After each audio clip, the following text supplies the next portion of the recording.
Hello everyone, welcome back again. अगर आप 12th science पास किए हैं और आपको इंजीनियरिंग में एडमिशन लेना है तो ये वीडियो आपके लिए है। तो अगर आपको एडमिशन बीई या बीटेक में या मास्टर ऑफ इंजीनियरिंग में इंटीग्रेटेड 5 कोर्स का ये जो कोर्स है उसमें आपको एडमिशन लेना है तो सीईटी सेल ने आज ही नोटिफिकेशन दिया है उसका एलिजिबिलिटी क्राइटेरिया और किस तरह से आपको एडमिशन प्रोसेस फॉलो करना है, day to day activity schedule क्या है और क्या क्या करना है आपको। इस वीडियो में मैंने एंड तक आपको बताया है, तो इस वीडियो को एंड तक देखिएगा ताकि आपके सारे डाउट्स क्लियर होने वाले हैं। अब सबसे पहले बात करेंगे एलिजिबिलिटी क्राइटेरिया के बारे में।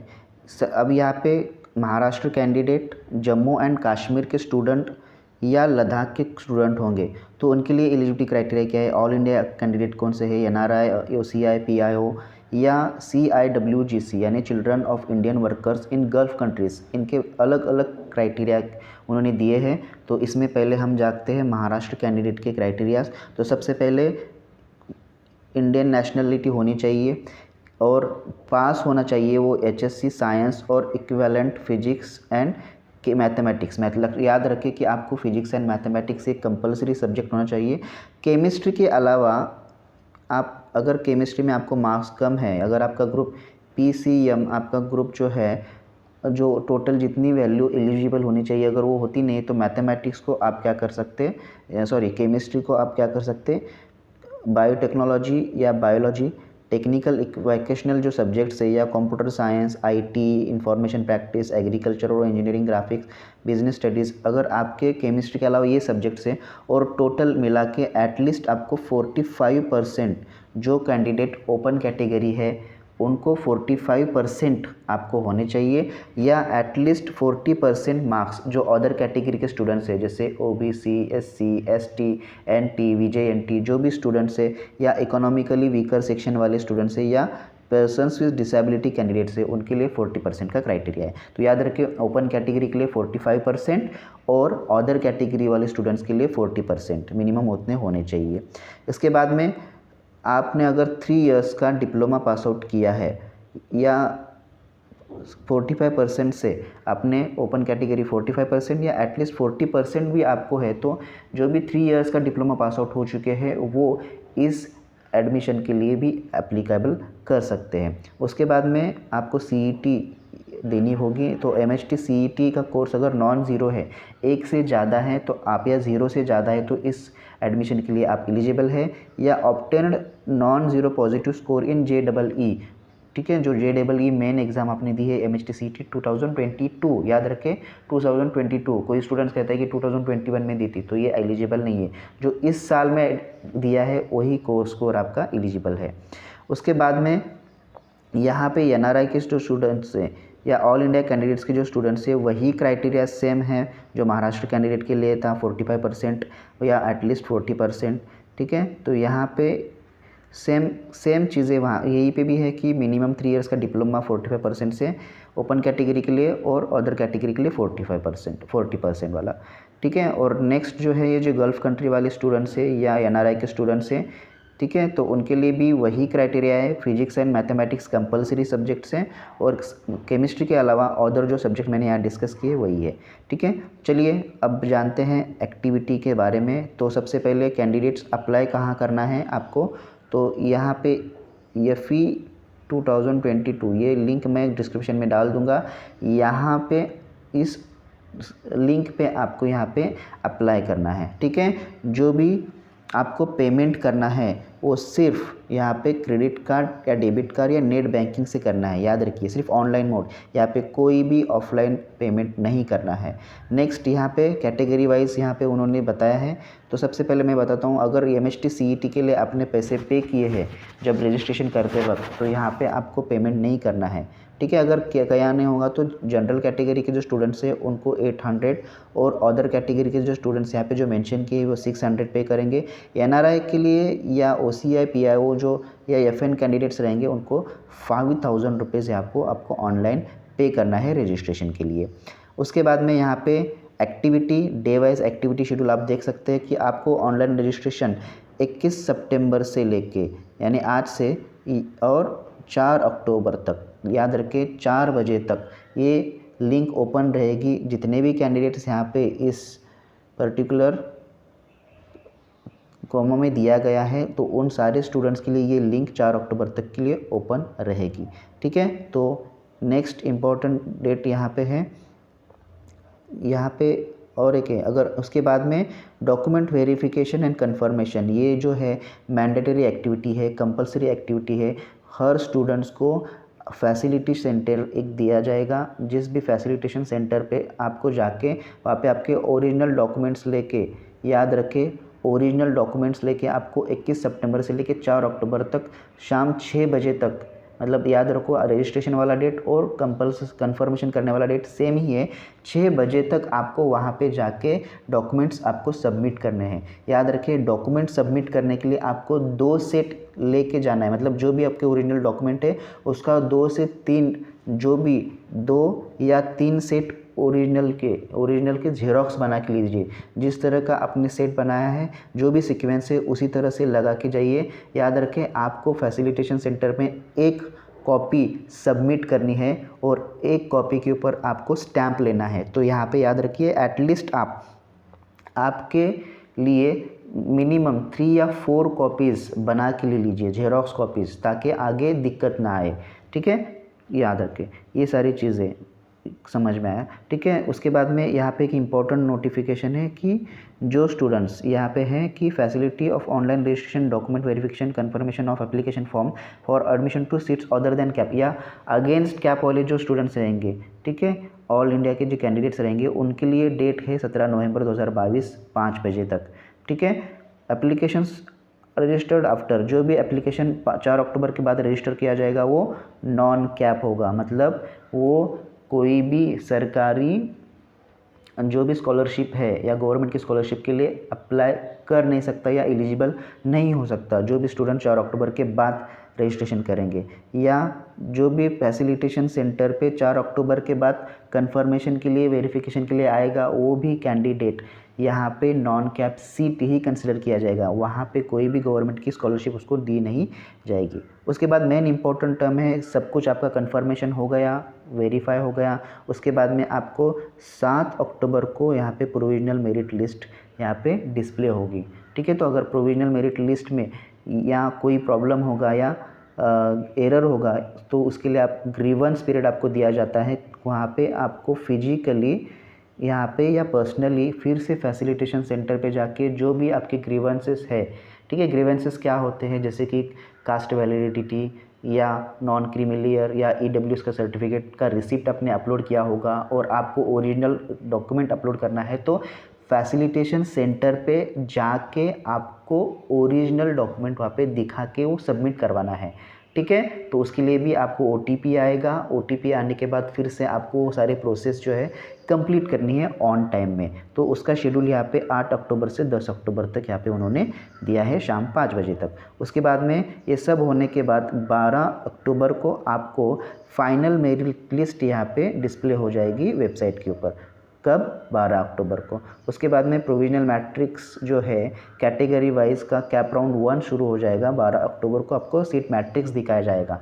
ठीक है, और उसके बाद में कैप राउंड 1 का शेड्यूल है 13 अक्टूबर से 15 अक्टूबर। याद रखिए इस पीरियड में आपको सारे ऑप्शन सिलेक्ट करने होते हैं 13 से 15। ठीक है, तो ये ऑप्शंस कैसे सिलेक्ट करना है या फॉर्म कैसे भरना है उसका मैं वीडियो अलग से बना दूंगा। उसके बाद में प्रोविजनल अलॉटमेंट आपका होगा कैप राउंड 1 का 18 अक्टूबर को। ठीक है, और 19 अक्टूबर से लेके 21 अक्टूबर तक दोपहर 3 बजे तक आपको जो भी सीट ऑफ़र हुई है वो आपके लॉगिन से आपको कंफर्म करना है, एक्सेप्ट करना है। ठीक है, और उसके बाद में जितने भी जो भी रिपोर्ट करना है, ठीक है, फ्रीज़ करना है या जो भी फ्लोट करना है, ठीक है, तो वो आप अपने हिसाब से करेंगे। लेकिन याद रखें यहाँ पे इम्पोर्टेंट रूल क्या है, ये इम्पोर्टेंट रूल पहले पढ़ लीजिए। तो यहाँ पे एक मैं इम्पोर्टेंट रूल आपको बता देता हूँ कि ये जो है राउंड 1 में अगर फर्स्ट ऑप्शन आपका seat as per first preference होगा और राउंड में वो ऑटो फ्रीज़ हो जाएगा तो आपको ऑटोमेटिकली सीट एक्सेप्टेंस फ़ी वहाँ पे ऑनलाइन मोड से पे करना है और वो कैंडिडेट नेक्स्ट राउंड के लिए अप्लाई नहीं कर पाएगा। अगर फर्स्ट ऑप्शन है, बहुत सारे बच्चे ऐसे ही गलती करते हैं कि फ़र्स्ट ऑप्शन सिलेक्ट अच्छे से करिए जो भी आपको चाहिए वही कॉलेज करिए। अगर मिला तो ऑटोमेटिकली ऑटो फ्रीज़ होगा और वहाँ पे आपको कंपलसरी एडमिशन लेना है। अगर आपने एडमिशन नहीं लिया तो आपका एडमिशन या आप प्रोसेस से बाहर चले जाते हैं और आपको जो सीट मिली है उससे आप बाहर चले जाते हैं। ठीक है, तो यहाँ पे ये सारे जो इम्पोर्टेंट चीज़ें हैं वो याद रखिए। अगर आपको फर्स्ट ऑप्शन में मिला नहीं, कोई अदर मिला, तो आप नॉन फ्रीज करके सेकंड राउंड में अप्लाई कर सकते हैं। ठीक है, रिपोर्टिंग टाइमिंग, अब ये इम्पोर्टेंट टर्म है कि 19 अक्टूबर से लेके 21 अक्टूबर शाम 5 बजे तक आप जो आपको कॉलेज मिला है वहाँ पर आपको रिपोर्टिंग करना है। ठीक है, तो वहाँ पे जाके आप अपना सीट से एक्सेप्ट करिए, जो भी आपकी फ़ीस है कॉलेज की वो पे करिए। ठीक है, इसी तरह कैप राउंड 2 फिर से स्टार्ट होगा 22 अक्टूबर से। वहाँ पे प्रोविजनल मेरिट वैकेंट सीट आपको होगी कैप राउंड 2 के लिए। 23 अक्टूबर से लेकर 26 अक्टूबर तक आपको फिर से ऑप्शन फॉर्म फिल करना है कैप राउंड 2 के लिए। उसके बाद में उसका डिस्प्ले प्रोविजनल अलॉटमेंट होगा 28 अक्टूबर और एक्सेप्टिंग फिर से 29 अक्टूबर से लेकर 31 अक्टूबर शाम 3 बजे तक। ठीक है, यही शेड्यूल 29 से लेके 31 अक्टूबर तक शाम 5 बजे तक, ये रिपोर्टिंग का भी शेड्यूल सेम ही है, सिर्फ 5 बजे तक जाना है। सिर्फ इस लास्ट टाइम सिर्फ 2 राउंड थे, अब इस बार कैप राउंड 3 भी है। तो 1 नवंबर को फिर से प्रोविजनल मेरिट सीट्स जो है वो डिस्प्ले होगा। 2 नवंबर से 4 नवंबर तक आपको फिर से online submission and confirmation option form fill करना है। और उसके बाद में प्रोविजनल मेरिट अलॉटमेंट जो है 6 नवंबर को आएगा। 7 नवंबर से 9 नवंबर तक शाम दोपहर 3 बजे तक आप फिर से जो भी सीट है एक्सेप्टेंस करने की वो एक्सेप्ट करेंगे और वही उसी टाइम पे आपको रिपोर्ट भी करना है। ठीक है, तो ये इम्पोर्टेंट शेड्यूल था। उसके बाद में जो भी गवर्नमेंट या गवर्नमेंट एडेड या अनएडेड इंस्टीट्यूट से जिनका वैकेंट सीट होगा तो वहाँ पे उनके लिए भी अलग से शेड्यूल है। यहाँ पे 10 नवंबर से 17 नवंबर। ठीक है, याद रखें जो भी कट ऑफ डेट है वो 17 नवंबर है। ठीक है, और एकेडमिक एक्टिविटीज़ जो स्टार्ट होने वाली वो है 1 नवंबर, मतलब जिसका एडमिशन फर्स्ट राउंड में हो चुका है वो 1 नवंबर से डायरेक्टली कॉलेज ज्वाइन कर सकता है। ठीक है, तो ये इम्पोर्टेंट है। और ये तो डेट जो है इंस्टीट्यूट में 18 नवंबर तक लास्ट डेट उनके लिए है, कैंडिडेट के लिए नहीं है। ठीक है, और लास्ट में अगर union territory of Jammu and Kashmir के या लद्दाख के माइग्रेंट स्टूडेंट्स है उनके लिए जो शेड्यूल है काउंसलिंग राउंड होगा 28 अक्टूबर से 30 अक्टूबर। यहाँ पे उन्होंने एड्रेस दिया है, इस एड्रेस को नोट डाउन करिए। और रिपोर्ट करना है 28 अक्टूबर से 31 अक्टूबर तक। ठीक है, तो ये इम्पोर्टेंट अपडेट्स थे, इसके बारे में मैंने यहाँ पे बता दिया है। तो यहाँ पे क्या क्या करना है, कुछ इम्पोर्टेंट डिटेल्स या इम्पोर्टेंट इंस्ट्रक्शंस दिया है उन्होंने। जो भी ऑल टाइप के कैंडिडेट्स हैं जो कैप सीट्स के ज़रिए भरना चाहते हैं, तो जो भी रजिस्ट्रेशन या जो भी कंफर्मेशन है फैसिलिटेशन सेंटर पे जाके आपको करना है। ठीक है, फिजिकली जाके करना है। ठीक है, वेरीफाई करना है। ठीक है, उसके बाद में आप जितने भी इन केस ऑफ NRI या OCI PIO या CIWGC या FN कैंडिडेट्स होंगे या जम्मू कश्मीर या लद्दाख के स्टूडेंट्स होंगे, तो यहाँ पे उनको एक एड्रेस दिया है, वहाँ पे जाके आपके सारे एलिजिबिलिटी क्राइटेरिया को फुलफ़िल करके वहाँ पे आपको एडमिशन्स ले लेना है। उसके बाद में candidate shell carry printed copy of application form, original documents and 1 set of xerox copies of the required documents. Okay, जो भी कैंडिडेट्स हैं प्रिंटेड कॉपी लेके जाना है आपकी एप्लीकेशन फॉर्म की। उसके बाद में ओरिजिनल डॉक्यूमेंट्स लेके जाना है या एक्स्ट्रा 1 सेट ऑफ जेरोक्स। मैं कहता हूँ आप 1 तो 3 जेरोक्स कॉपीज़ ले लीजिए रिक्वायर्ड डॉक्यूमेंट्स के, और FC उसको वेरीफाई करेगा ओरिजिनल एंड वहाँ पे FC स्टैम्प देगा with date and signature on xerox copies. And return original आपके ओरिजिनल रिटर्न दिए जाएंगे आपको and verified documents along with receipt and come. याद रखिए आपको रिसिप्ट कम एक्नॉलेजमेंट यहाँ पे लेना है। ठीक है, उसके बाद में candidate shall submit FC stamped and verified set of documents and reverification after the allotment and then to the institute at the time of reporting. याद रखिए आपको एक सेट वहाँ से लेना है FC सेंटर से स्टैम्प वाला, और आपको अगर सीट अलॉटमेंट होगी तो वही सेट आपको जाके कहाँ देना है, जहाँ पे आपका एडमिशन हुआ है वहीं पे जाके देना है आपको अलॉन्ग विथ ओरिजिनल डॉक्यूमेंट्स। तो ये बहुत ही इंपॉर्टेंट चीज़ है। Candidate aspiring for admission for institutional quota, जो भी इंस्टीट्यूशनल कोटा पे हैं या यानी कॉलेज लेवल पे एडमिशन लेना चाहते हैं, जितने भी कैप राउंड के बाद जो भी सीट्स खाली रहते हैं वहाँ पे वो मैंडेटरी जाके अपनी फिर से प्रोसेस करेंगे application by document verified and confirmation of application by FC. ठीक है, मतलब एफसी सेंटर पे जाके जहाँ कहीं भी आपको एडमिशन लेना है वहाँ पे आप जाके एडमिशन ले सकते हैं। Such candidates must apply separately to institutes for admissions to seats other than CAP seats merit of such candidate. मतलब आपको जाके कॉलेज में जाके एडमिशन लेना है, उसके बाद में आपको एफसी सेंटर पे जाके सारे डॉक्यूमेंट्स को वेरीफाई कराना है।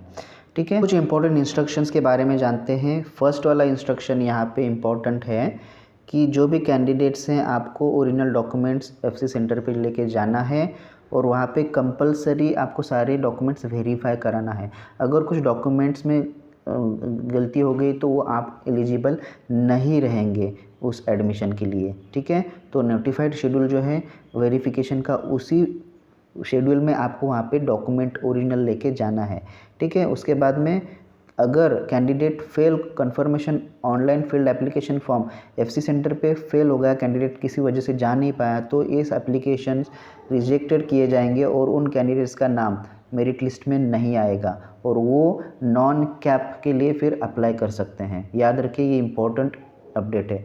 उसके बाद में जो भी स्टूडेंट एससी वीजेएनटी या अदर कैटेगरी के स्टूडेंट्स हैं जिन्होंने कास्ट वैलिडिटी सर्टिफिकेट के जगह रिसिप्ट अप्लाई किया है, या जो भी cast validity certificate ST category शाल सबमिट ट्रिपल वैलिडिटी सर्टिफिकेट। मतलब इन स्टूडेंट को कास्ट वैलिडिटी सर्टिफिकेट या एसटी कैटेगरी के होते ट्रिपल वैलिडिटी सर्टिफिकेट सबमिट करना होता है। और जो बैकवर्ड क्लास के कैंडिडेट्स है एससी एसटी कैटेगरी के अलावा, उनको नॉन क्रिमिनल सर्टिफिकेट देना होता है जो कि 31 मार्च 2023 तक होगा।